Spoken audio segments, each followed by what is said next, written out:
Superman is bigger than any one movie or comic or actor.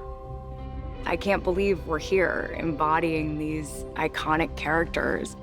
Lois Lane, Lex Luthor, and Superman.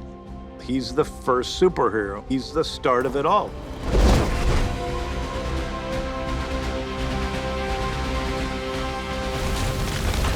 It's a sort of a sense. It's a feeling of somebody's looking out for you. That's what it is, I think, at its deepest, Superman.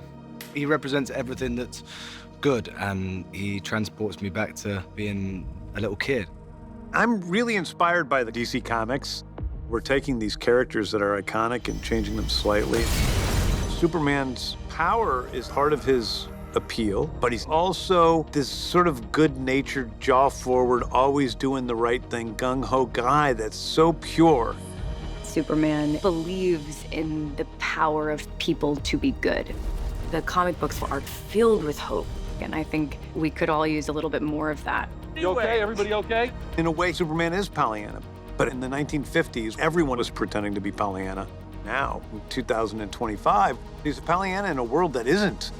And that's the challenge for Superman.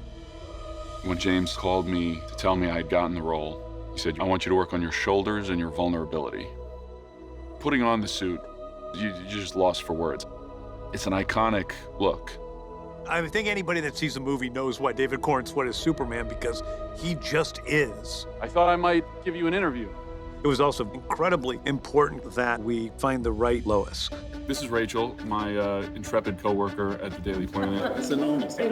It was the chemistry between David and Rachel that got them this role. Yeah, it's authentic. It's authentic. And you can see it in that first scene. Whether it's kissing her, touching her hair, that's your focus. It's very funny today. What? It's hilarious, the little back and forth we had going. I love that scene. I think it's one of my favorite things I've ever done. It's all good, though. It's all playing real, and that's the most important thing. Miss Lane. Lois Lane is a Pulitzer Prize-winning journalist. She's my ace. She's the real leader of the newsroom.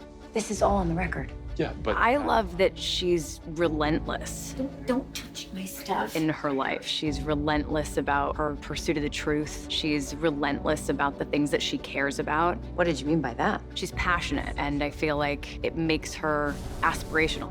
Good. Lois is one of the characters that's changed the most in the canon of Superman and the history of this property. We both wanted to honor all of the versions of Lois Lane and figure out what this one was.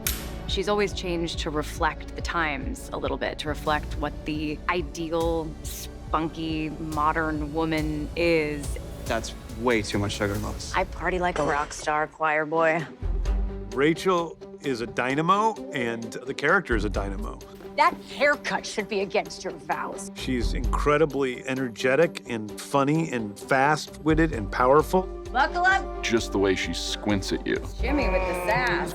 Obviously, Rachel's a very sweet and supportive person, but even being sweet and supportive, she's just got a great cock of the head and a great squint, and you sort of know that she's listening to every word you say, which is great until you screw up. I remember at one time, Rachel turned to me and she said, "I'm scared playing this character." And I was like, "Why?" And she said, "Because I've never played someone ever who is so close to me." And I think that's true. I think Rachel's a lot like Lois. You're good. I loved it. Okay, great. And Superman's a lot like David. In a good way, right? Not true about Nick. Lex Luthor. I love him as a character. That was one of the things that I think James has really nailed in this script. I didn't imagine that would go so quickly. I came in with ideas and prepared him for what I believed Lex's core beliefs to be, but then the energy of what James wanted, I just committed to. Lex absolutely does not see himself as a villain. Most of his desire is selfish and ruled simply by envy and jealousy. But I do think he's truly concerned for the planet and what Superman means. And that part of him is acting altruistically to some extent. Lex Luthor, who's really done great things for Metropolis and for the world. doesn't like the idea that Superman just shows up one day and he's in charge of world affairs. Lex wants to be in charge of them. Well, what's particularly bad for business is dying. And I have a distinct feeling that's where we're all headed with the Kryptonian running wild. Lex is already very heightened and aggressive and bitter and angry and all these things. What did you say? I didn't say anything. You heard what he said? It really is good guys, bad guys, and then everything in between. Lex is pretty bad. He's not the worst. Superman is really good. He's probably the best. I think these characters endure because they highlight the importance of everyday superheroes. We have that strength within us. James has really created an original world, but it's also truthful and honest to all the elements of Superman that we love. Superman is rooted in the traditions of the movies, the comics, the TV shows. Having that continuity and that continuation, that's important to me.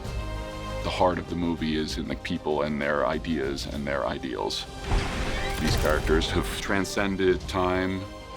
It feels like the beginning of a whole new adventure and a whole new universe.